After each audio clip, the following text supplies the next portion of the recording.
ॐ भूर्भुवः स्वः तत्सवितुर्वरेण्यं भर्गो देवस्य धीमहि धियो यो नः प्रचोदयात्। ॐ असतो मा सद्गमय तमसो मा ज्योतिर्गमय मृत्योर्मा मृतङ्गमय। ॐ सहना सहनौ भुनक्तु सह वीर्यं करवावहै तेजस्विनावधीतमस्तु मा विद्विषावहै। ॐ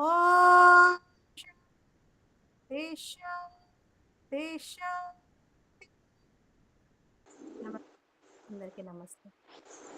నమస్తే అందరికీ. ఈరోజు మనం ఈ వేదాంత దర్శనంలోని 9వ సూత్రమును చర్చించుకునే ప్రయత్నం చేద్దాం. సూత్రము స్వాప్యయాత్.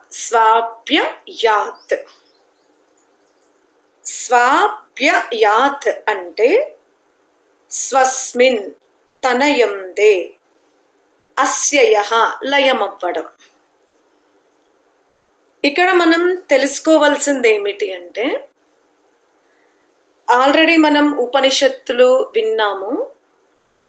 మనకి సుషుప్తి, జాగ్రత్త అవస్థ, స్వప్నావస్థ, మూఢావస్థ, విక్షిప్త అవస్థ, తర్వాత సమాధి స్థితి, వీటిని మనము యోగ దర్శనం చదువుకునేటప్పుడు అలాగే ఉపనిషత్తుల యందు కూడా వింటూ ఉన్నాం. ఇప్పుడు జాగ్రత్త అవస్థలో జీవుడు దేని చేత సంబంధికుడై ఉంటాడు అంటే, స్థూల దేహము, అక్కడ సూక్ష్మదేహ నియంత్రణ చాలా అగౌణముగా ఉంటది. జీవాత్మ ప్రేరణ కూడా చాలా అగౌణముగా ఉంటది. ఎక్కువ మనస్సు యొక్క ప్రేరణ ఉంటది. ఆ మనస్సు చేత ప్రేరేపింపబడినటువంటి ఈ ఇంద్రియాలు విషయ సేవనము వైపు గుర్రములా పరిగెడుతూ ఉంటవి. ఎంత వేగము అంటే, ఒకవేళ ఒక రాజు ఎత్తైన భవనము నుండి అనేకములైన వజ్రాలను, ముత్యాలను, సువర్ణపు బిస్కెట్లను విసిరేస్తూ ఉంటాడు. వాటిని మనం అందుకోవాలి అంటే ఈ విషయాన్ని మనం మర్చిపోతాము. తొక్కిసలాటలో ప్రాణం కూడా పోవచ్చు అన్న ఆలోచన మనకుండదు. నిన్నటి వరకు నా ఆత్మీయులు, నా బంధువులు అనుకున్న వారిని నా పాదాల కింద నలిపివేసి ప్రాణం తీసానేమోనన్న ఆలోచన కూడా మనకు ఉండదు. ఆ విధంగా మనము ఒక పావురాల వలె, గద్దల వలె ఆ విధమైనటువంటి చేష్టలో మనం లగ్నమవుతూ ఉంటాం. ధర్మ అధర్మం అక్కడ ఏమీ ఉండదు. కేవలం ఆ వజ్రాలని, బంగారపు నాణెలని ప్రోగు చేసుకోవాలి. మనకు ఆ సమయంలో ఇది కూడా తెలియదు, నేను వీటిని అందుకొని ఇంటి వరకు క్షేమంగా వెళ్తానా వెళ్ళనా అన్న అవగాహన కూడా మనకు ఆ సమయంలో ఉండదు. అంత వేగముగా మనం వాటిని సేకరించుకుంటూ ఉంటాం. మానవత్వమే ఉండదు అక్కడ, మిత్రత్వమే ఉండదు. ఏవో కొన్ని తీసుకొని పక్కకు కూడా మనం జరగలేము. ఆ విధంగా అందులో లగ్నమైపోతాం, మళ్ళీ దొరకవు అని. అదే విధంగా జాగ్రత్త అవస్థలో జీవుడు ఇంద్రియాలతో ఈ ప్రాపంచిక శబ్ద స్పర్శ రూప రస గంధాదుల యందు ఎంత లగ్నుడవుతాడు అంటే, తన సామర్థ్యాన్ని చాలా తక్కువ ఉపయోగించుకుంటాడు.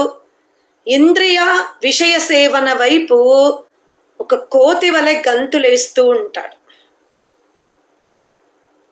అది జాగ్రత్త స్థితి. అంటే స్థూల దేహ గోలకాల నుండి, కార్యరూప జగత్తు నుండి, ఇక్కడ మనం ఈ కార్యరూప జగత్తున కేవలం మనము పదార్థాలే తీసుకోకూడదు. స్త్రీలింగ, పుల్లింగ, స్పర్శ, సుఖము, చర్చ, గోష్ఠి ఇవన్నీ కూడా జాగ్రత్త అవస్థలో జీవాత్మ తన ఇంద్రియాలకు స్వామిత్వమునిచ్చి జడ జగత్తును, ప్రాణి జగత్తును విచ్చలవిడిగా అనుభవిస్తూ ఉంటాడు, నియంత్రణ లేకుండా. చాలా జాగ్రత్తగా ఋషుల మాటని అర్థం చేసుకోండి. మనం ఒక గోష్ఠిలో కూర్చున్నాం, మాట్లాడుతూ ఉన్నాం, సమయము తెలియట్లే మనకి. అందులో సత్యముందా, అసత్యముందా, సలహాలు ఇవ్వొచ్చా, ఇవ్వకూడదా, ఆ వ్యక్తులు మనకు సంబంధించిన వాళ్ళ కాదా, సమయం ఎంత వృధా అవుతుంది, ఇది ఏమి మనం పట్టించుకోము, మాట్లాడేస్తూ ఉంటాం. ఇదంతా కూడా విషయ సేవననే అవుతుంది. అందుకనే వ్యవహార బాణులో స్వామి దయానందుడు స్పష్టంగా చెప్తాడు, విద్యావంతుడు అవ్వాలి అనుకుంటే, జ్ఞాని అవ్వాలి అనుకుంటే, యోగ సాధకుడు అవ్వాలనుకుంటే ముందు గోష్ఠిని వదిలిపెట్టండి.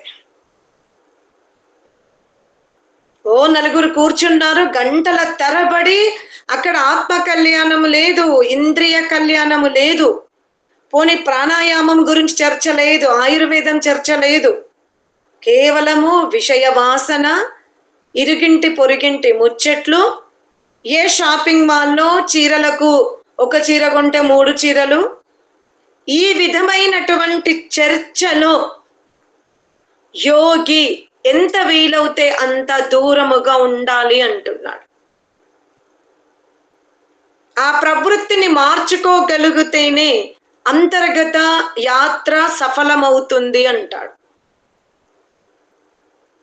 ఎందుకు మనం బ్రహ్మ వైపు వెళ్ళాలి, ఎలా వెళ్ళాలి, ఆ వెళ్ళే దారిలో జరుగుతున్న లోటుపాట్లని కూడా ఋషి చెప్పే ప్రయత్నం చేస్తున్నాడు.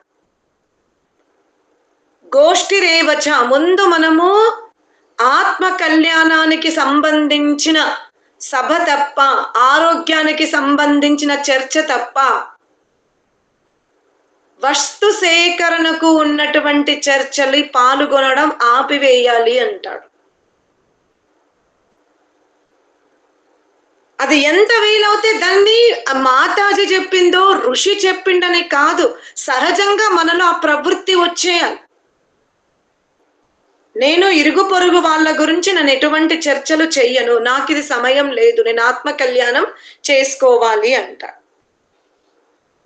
అంటే మనము జాగ్రత్త అవస్థలో ఉన్నప్పుడు, ఇంద్రియాలతో లీనమై వ్యవస్థ చేస్తున్నప్పుడు, అప్పుడు మనం ప్రకృతితో సంబంధం ఏర్పరచుకొని ఉన్నాం. అక్కడ ఆత్మనే అప్రధానంగా ఉంది అంటే పరమాత్ముడు ఇంక అక్కడ ఉండనే ఉండడు. అది గుర్తుపెట్టుకోండి. చైతన్యమైన ఆత్మనే అక్కడ ప్రధానంగా లేదు, ఇంద్రియాలు, ఇంద్రియ విషయ వాసన ప్రధానంగా ఉంది అక్కడ.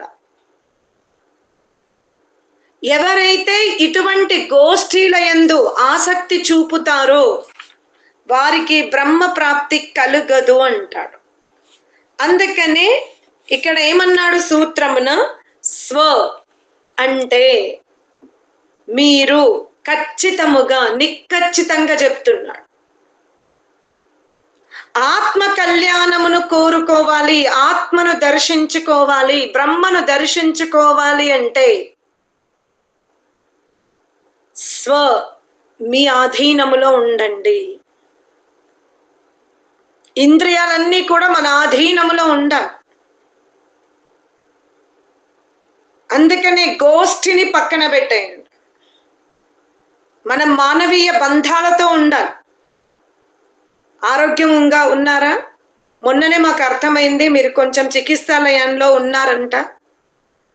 దిగులు పడకండి, ఔషధాలు మంచి వచ్చినవి, వాటిని సమయానికి సేవించండి. ఆహారంలో కొంచెం బలమైన ఆహారం తీసుకోండి, మనసుని ప్రశాంతంగా పెట్టుకోండి. అలానే మనం ఏదైనా ఒక 4 మంచి మాటలు మాత్రమే మాట్లాడాలి. తప్పకుండా ఎవరికైతే బంధువుల వియోగం అంటే దగ్గర బంధువుల వియోగం కలిగిందని మనకు తెలిసినప్పుడు మనం వారిని పలకరించాలి, కాస్త ఓదార్చాలి, ఆత్మీయతని పెంచుకోవాలి. అనారోగ్యంగా ఉన్నప్పుడు కూడా వారిని మనం కాస్త భుజము తట్టో, స్పర్శించో లేదా నవ్వుతూ వారిని కూడా మనం పలకరించాల్సిందే. ఈ విధంగా మన ఆత్మ కళ్యాణం కోసం మనం దైవత్వమైన పనులు చేయాలి. నేను ఇక బ్రహ్మని దర్శించుకోవాలనుకుంటున్నాంటే నేను ఇంకెవరితో మాట్లాడా, మాకు ఇట్లాంటివి ఇష్టం ఉండవు, ఇవంతా సమయం వృధా చేస్తవి అని ఇవన్నీ మనము చర్చించి వైషమ్యాలను పెంచుకోవద్దు. మేము నియమిత జీవితం గడుపుతామండి, మాకు ఇదే చాలా ఇష్టం అండి, ఇవన్నీ మాకు నచ్చవండి, ఇది మనం నోటితో అనకూడదు. కేవలం అక్కడ నుంచి పక్కకి వెళ్ళిపోవాలి. ఎందుకంటే ఈరోజు ఆ గోష్ఠిలో మనం కూర్చోకపోవడానికి కారణం నైమిత్తిక ప్రవృత్తియే. గురువు చెప్పినందుకు ఇదే బ్రహ్మకు అడ్డు ఉంది, బ్రహ్మకు ఈ బ్రహ్మ ధ్యానానికి ఈ సభ అడ్డు ఉందనేది అది ఇంకా మనలో సహజముగా కాలేదు, నైమిత్తికముగా అయింది. చెప్పడం వల్ల మనం ప్రభావితులమయ్యాం. ఓహో, నేను ఇక్కడ సమయం వృధా చెయ్యొద్దు, నేను ఈ సమయాన్ని ధ్యానంకి ఉపయోగించుకోవాలి, వేదాధ్యయనంకి ఉపయోగించుకోవాలి, నా ఇంద్రియాలు నా అధీనంలో ఉన్నాయా లేవా నేను పరీక్షించుకోవాలి. ఇది నేను విన్నాను, గురుముఖంగానో శాస్త్రీయ చర్చలోనో సత్సంగంలోనో విన్నాను, కాబట్టి దాన్ని ఆ రోజు 1 నెల వరకు దాని ప్రభావం ఉండొచ్చు. కానీ అది ఇంకా మీలో సహజమైన ప్రవృత్తియే కాలేదు, అది ఇంకా దాన్ని మనం అవలంబించుకోలేదు. కేవలం ఆ సమయంలో ఆ సత్సంగ ప్రభావముతో మనము ఆ గోష్ఠిని తిరస్కరిస్తున్నాం. కానీ మనం ఏం చేస్తాం, మేము ఇటువంటి ఇష్టపడమండి, మాకు అసలు నచ్చవండి. ఎక్కడ అలా ఎప్పుడూ చెప్పకూడదు. ఎంత అంతర్ముఖులవుతూ ఉంటే అంత భాష్యముగా మన గురించి మనం తగ్గించుకోవాలి.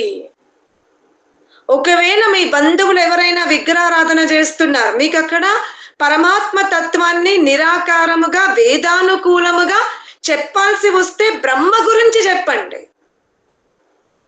అక్కడ ఆ విగ్రహంలో ఉన్నటువంటి వ్యక్తిని ఆయన ఎట్లా దేవుడు అవుతాడు అది చెప్పొద్దు. మనం అమ్మా శాస్త్రాల యందు భగవత్ స్వరూపం ఈ విధంగా ఉంది, మనం భగవత్ స్వరూపాన్ని శాస్త్రోక్తముగా ఆరాధించినప్పుడే, తెలుసుకున్నప్పుడే మనము ఆ పరమాత్మ స్వరూపానికి దగ్గరవుతాము అనేదే మనం చెప్పాలి. వాళ్ళు చేస్తున్న పూజల్ని యథాతథముగా నిక్కచ్చిగా ముళ్ళకంపలాగా ఖండించి మనం సమూహములో శత్రుత్వాన్ని పెంచుకోకూడదు. బ్రహ్మతత్వాన్ని చెప్పేసేయండి అంతే. మనం ఏ పరమాత్మునైతే పొందితే మన జన్మ ధన్యమవుతుందో ఆ పరమాత్ముని గురించి వేదాది శాస్త్రాల యందు ఋషులు మునులు మనం కొలుస్తున్న దేవతలు అందరూ కూడా ఇదే మార్గంలో వెళ్ళారు. మనము కూడా ఆ విధమైనటువంటి ఆరాధన చెయ్యగలిగితే మనము కూడా ఆ స్థాయికి వెళ్తాము అని చెప్పగలిగే స్థితిని మనం పెంచుకోవాలి. అంతేగాని ఈ విగ్రహాధన వేస్ట్, ఇది వేదంలో లేదు అని మనం కుటుంబ పరముగా మానవీయ సమూహము నుండి శత్రుత్వం పెంచుకోకూడదు. యోగ సాధకుడు ముఖ్యంగా. మాకు గోష్ఠీలు ఇష్టం ఉండవండి, మాకు ఇటువంటివి నచ్చవు, మనం అవన్నీ ఏమి అనొద్దు. మౌనంగా అంతర్గతంగా మన ఆలోచనలని మనం మృదువుగా మార్చుకోవాలి అంటాడు. అందుకనే జాగ్రత్త అవస్థలో జరుగుతున్నటువంటి వ్యవహారమే నీకు నిద్రలో తెలుస్తుంది, స్వప్న అవస్థలో. మీరు జాగ్రత్త అవస్థలో జాగరూకముగా ఉన్నారు, అంటే మీకు స్వప్నములో ఎటువంటి వికారమునకు చెందిన దుఃఖరూప ఆందోళన కలిగించే స్వప్నములు రావు అంటాడు. అందుకనే స్వప్న స్థితిలో జీవుడు స్థూల దేహముతో బంధం తగ్గించుకుంటున్నాడు. కానీ స్థూల దేహముతో చేసిన వ్యవహారము స్వప్నములో స్మృతి రూపములో ఉంది. అది తెలుసుకోండి. జాగ్రత్త అవస్థలో జీవుడు ఏదైతే వ్యవహారము చేశాడో ఆ వ్యవహారము స్వప్నములో ఉండదు, కానీ దాని యొక్క వాసన, స్మృతి, సంస్కారం ఉంటుంది. అది కూడా ఆత్మస్వరూపము కాదు, సంస్కార స్వరూపమే అంటాడు. అని సాంఖ్య దర్శనంలో మనం విన్నాం. ఏమని? సమాధి సుషుప్తి మోక్షేషు బ్రహ్మరూపత. సమాధి సుషుప్తి మోక్షేషు బ్రహ్మరూపత. ఇది మనం సాంఖ్య దర్శనంలో విన్నాం.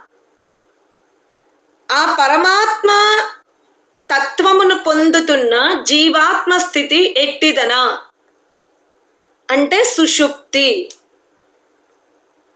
అందుకనే వేదాంతకారుడు అంటాడు, అక్కడికి సీమితం అవ్వకు. సుషుప్తిలో జీవాత్మ ఏ స్థితిని పొందుతుంది అంటే మీకు నేను కథారూపంలో చెప్తా. ఒక రాజభవనములో చక్కగా వాతావరణానికి అనుకూలముగా గాలి, వెలుతురు, ప్రశాంతమైన వాతావరణం ఉంది. ఆ రాజభవనము ఏ నగరములో అయితే ఉందో ఆ నగరములో, రాజభవనములో కాదు, రాజభవనానికి బయట ఆ భవనం ఎక్కడ ఉందంటే అదే నగరములో ఉంది. కానీ ఆ నగరములో దుష్టులు దండెత్తి వస్తున్నారు. ఉరుములు మెరుములతో ఆకాశమంతా గందరగోళమైన వాతావరణాన్ని ఏర్పరిచింది. సముద్రాలన్నీ కూడా ఉక్రోషమును పొంది గ్రామమునంతా కూడా తన ఒడిలోకి తీసుకుంటుంది. ఇలా గందరగోళ స్థితిని ఊహించుకోండి. మీరు సురక్షితముగా రాజభవనములో హాయిగా నిద్రపోతున్నారు. ఇప్పుడు మీకు ఏమనిపిస్తుంది? ఏ స్థితిని చూసి మీరు చాలా సౌకర్యంగా ఉన్నామనిపించింది మీకు?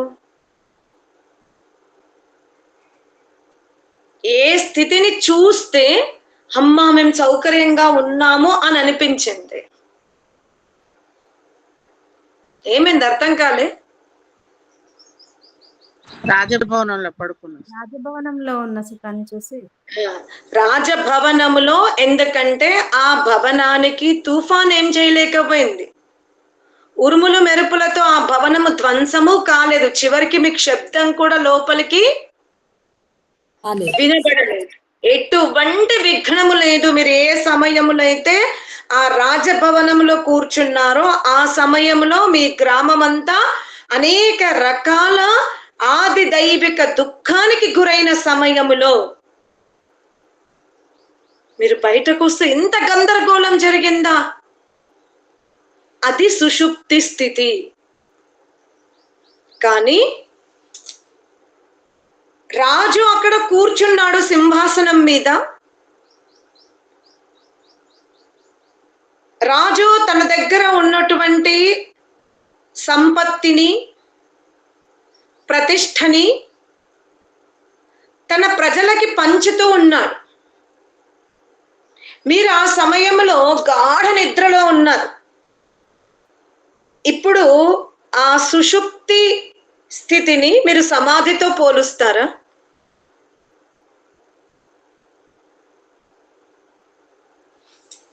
ఏమైంది? సూత్రం అర్థం అవుతుందా? పోల్చలేదు. ఆ సమయములో రాజు యొక్క సంపత్తిని ఆస్వాదించాలి అంటే జీవుడు ఏ స్థితిలో ఉండాలి? మేలుకొని ఉండాలి. అందుకనే బయట నగరములో జరుగుతున్నటువంటి గందరగోళానికి దూరముగా ఉన్నంత మాత్రాన అది సమాధి స్థితి కాదు.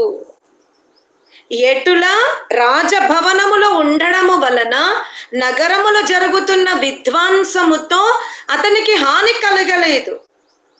కానీ ఆ స్థితిని అసలు రాజు తన సంపత్తిని ప్రసాదించేటప్పుడు ఎవరైతే దోషి నింపుకున్నారో ఆ స్థితితో మనం పోల్చడానికి వీలు లేదు. అర్థమైందా? సమాధి అంటేనే పరమాత్ముని యందు లయమవుట. ఈ ప్రకృతి అతనికి ఆధారముగా ఉంది. అందుకనే చెప్తున్నాడు, జాగ్రత్త అవస్థలో ఉన్న స్థితి వేరు, స్వప్న అవస్థలో ఉన్న స్థితి వేరు, సుషుప్తి అవస్థలో ఉన్న స్థితి వేరు. ఇప్పుడు మనం సమాధి స్థితిని తీసుకుందాం.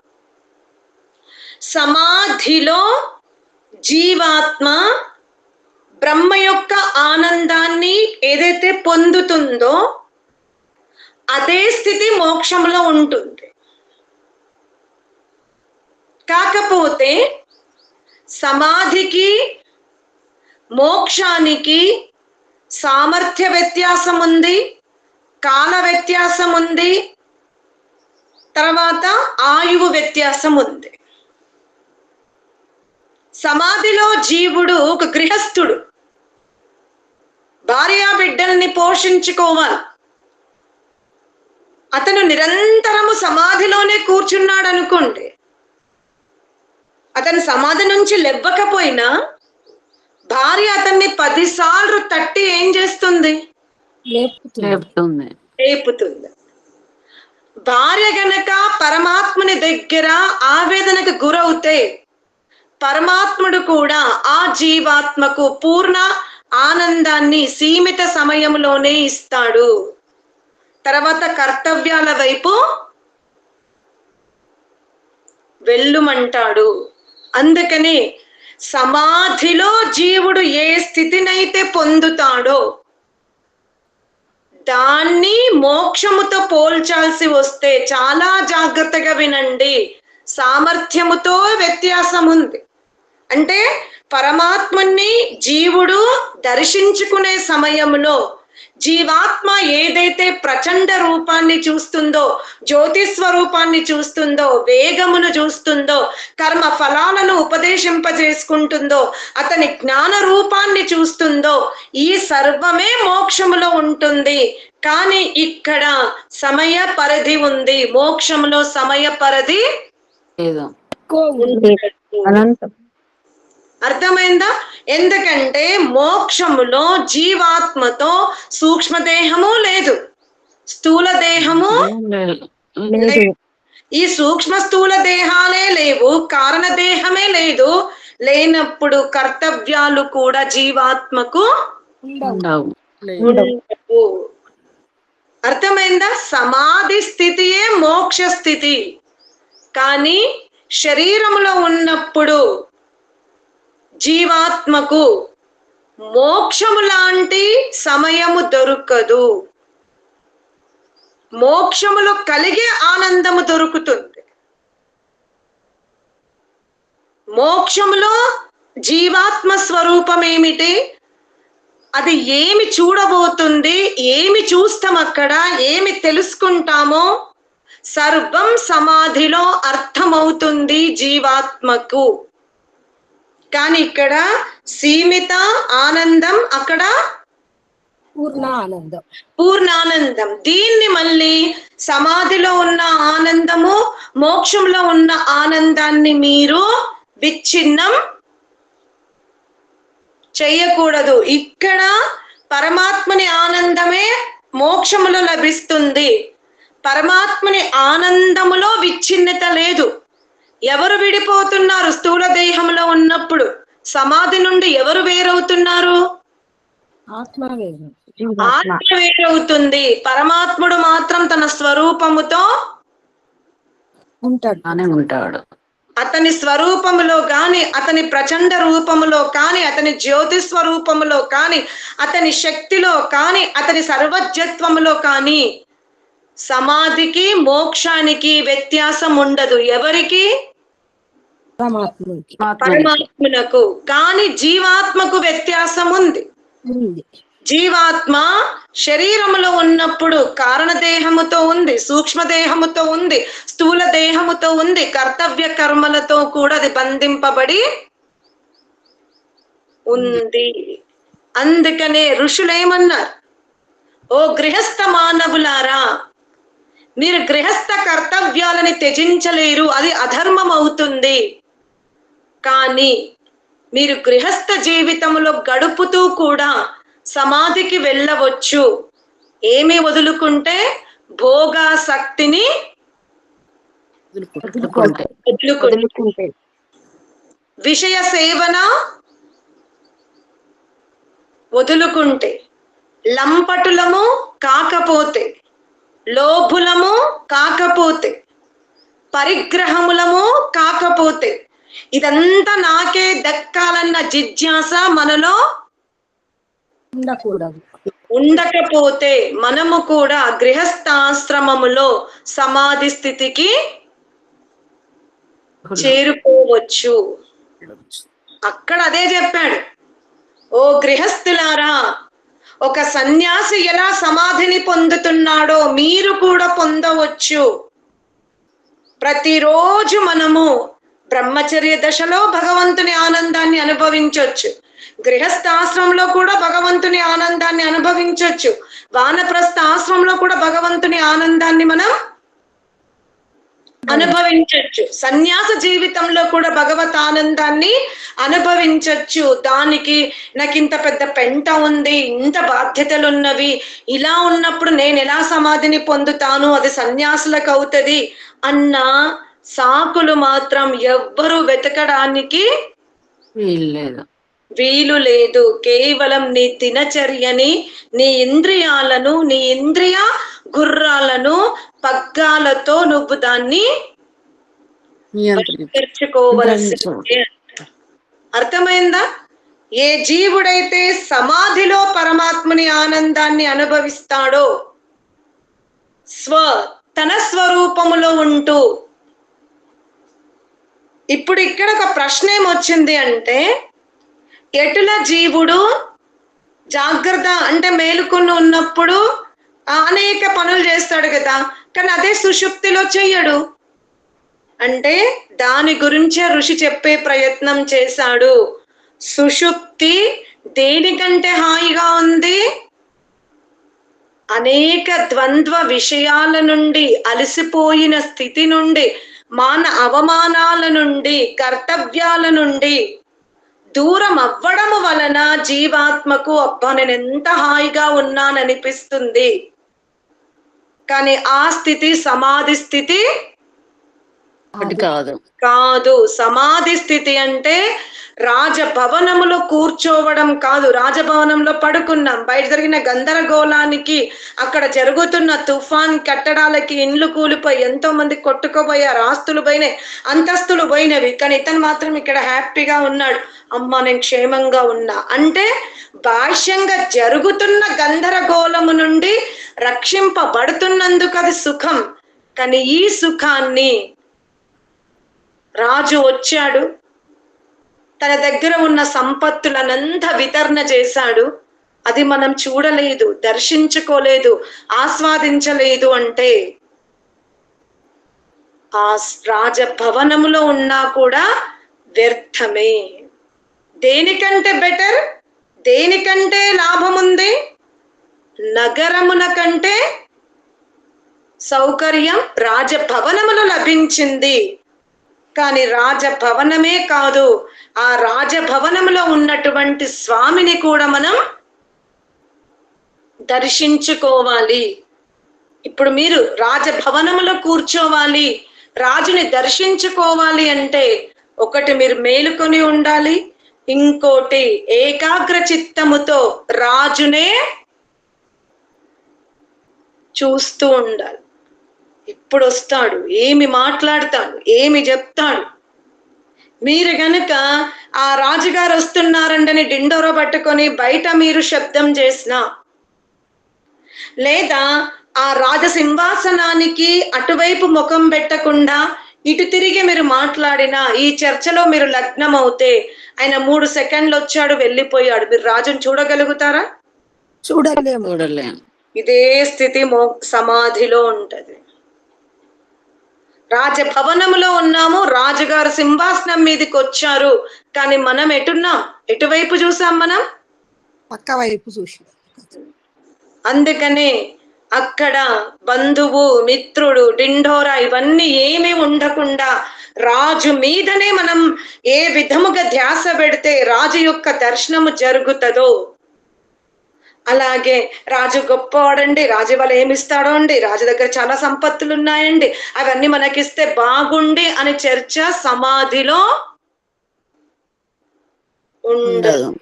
కేవలం అవగాహన, నేను ఇప్పుడు రాజునే దర్శించుకుంటున్నా. రాజేం అనుకోడు, ఏంటి అరే తిను నా సభలో కూర్చొని నా గురించి అక్కడ పొగుడుతుంది, నా గురించే స్తుతి చేస్తుంది, నాదే అక్కడ పని చేస్తుందని రాజు ఆలోచించడు. నేను వచ్చినప్పుడు ఏమి చేస్తుందనేది మాత్రమే రాజు ఆలోచిస్తాడు, చూస్తాడు. కాబట్టి సమాధిలో కూడా ఆత్మ పరమాత్మ యొక్క కలయిక సమయములో ఆత్మ, నేను నిన్ను స్తుతించానండి, నీ నామాన్ని నేను లోకంలో చాలా మందికి చెప్పానండి, నేను ఇదే దీక్షగా ఉన్నాను, నువ్వు చెప్పిన వేదాది శాస్త్రముల యజ్ఞ యాగాదులే చేపిస్తున్నానండని ఇవన్నీ రాజుకి చెప్పాల్సిన అవసరం లేదు అంటున్నాడు. అర్థమైందా? ఓం శాంతి శాంతి శాంతి.